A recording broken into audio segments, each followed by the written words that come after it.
ಇಲ್ಲಿಂದ ಕೆಳಗೆ no sensation, ಕಡಿದ್ರೂ ಗೊತ್ತಾಗಲಿಕ್ಕಿಲ್ಲ. ಕಾಲೆಲ್ಲ ಉಂಟು. ಈಗ 23 ವರ್ಷ ಆಯಿತು ವೀಲ್ ಚೇರಲ್ಲಿ. ನಾನು ಇದಕ್ಕೆ ಹೇಳೋದು ಗಜಕೇಸರಿ ಯೋಗ ಅಂತ. ಆರಾಮದಲ್ಲಿ ತಿಂದು ಯಾಶ್ ಮಾಡೋದು ಅದೇ ಇದೀಗ ಗಜಕೇಸರಿ ಯೋಗ. Parachute regiment training centre. ಆಗ ಕಾರ್ಗಿಲ್ನ ಸಮಯ ಆಗ್ತಾ ಇತ್ತು. ಒಳ್ಳೆ 1 ವರ್ಷ ಟಫ್ ಟ್ರೈನಿಂಗ್ ಕಳೀತು. ಅಲ್ಲಿಂದ ನಂತರ ಕಮಾಂಡೋಕ್ಕೆ ಸೆಲೆಕ್ಟ್ ಆದೆ ನಾನು. ಸೊ ಅಲ್ಲಿ 3 ತಿಂಗಳ ಟ್ರೈನಿಂಗ್, ಅದು ಬೇರೆ 90 ದಿನದ ಟ್ರೈನಿಂಗ್. ಅದು ಕಳೆದು 21 ಪ್ಯಾರಾ ಸ್ಪೆಷಲ್ ಫೋರ್ಸ್, ಅಂದರೆ ಬಲಿದಾನಂ ಪರಂ ಧರ್ಮ ಅಂತ ಹೇಳ್ತಾರಲ್ಲ, ಇದೇ ಲೋಗೋ ನೋಡಿ. ಇದಕ್ಕೆ ಹೇಳಿದ್ದು ಬಲಿದಾನ ಅಂತೇಳಿ. 3 ತಿಂಗಳ ಟ್ರೈನಿಂಗ್ ಕಳೆದ ಮೇಲೆ ಇದು ಸಿಗಬೇಕಾದ್ರೆ ನಮ್ಮನ್ನಷ್ಟು ಹಿಂಡುತ್ತಾರೆ.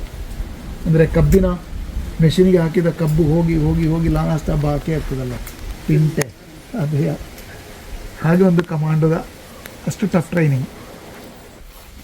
ಮತ್ತು ಮಕ್ಕಳಿಗೆ ಹೇಳೋದೇನೆಂದರೆ, ಯಾರಾದರೂ ಇಂಥ ಓಡದೇ ಇರುವವರು, ಕಣ್ಣು ಕಾಣದಿರುವವರು, ಮನುಷ್ಯರಲ್ಲಿ ತುಂಬ ನೋವಿರುವವರು ಇರ್ತಾರಲ್ಲ, ಸೊ ಹೆಲ್ಪ್ ಮಾಡಿ ಅವರಿಗೆ. ಸಿಂಪತಿ ಅಲ್ಲ, ಎಂಪತಿ ಬೇಕು. ಎಷ್ಟು ನಿಮಗೆ ಆಗ್ತದೆ ಅಷ್ಟು ನೀವು ಡೈಲಿ ಫ್ರೆಂಡ್ಶಿಪ್ ಮಾಡ್ತಾ ಹೋಗಿ. ಯಾಕಂದರೆ ಗಡಿಯಾರದ ಮುಳ್ಳಿನಾಗಿ ಫ್ರೆಂಡ್ಸ್ ಕೂಡ ಸ್ವಲ್ಪಗಳಿಗೆ ಒಬ್ಬೊಬ್ಬರೇ ಬಿಟ್ಟು ಹೋಗ್ತಾ ಇರ್ತಾರಲ್ಲ, ಅವರ ಒಂದೊಂದು ಕೆಲಸದ ಒತ್ತಡ, ಅವರ ಮಾನಸಿಕ ಒತ್ತಡ, ಅದರಿಂದಾಗಿ ಅದಕ್ಕೆ ನೀವು ಹೊಸ ಹೊಸ ಫ್ರೆಂಡ್ಸನ್ನು ಮಾಡ್ತಾ ಹೋಗೋದು, ಬಿಟ್ಟು ಹೋಗ್ತಾ ಇರ್ತಾರೆ. ಫ್ರೆಂಡ್ಶಿಪ್ ಮಾಡಿ.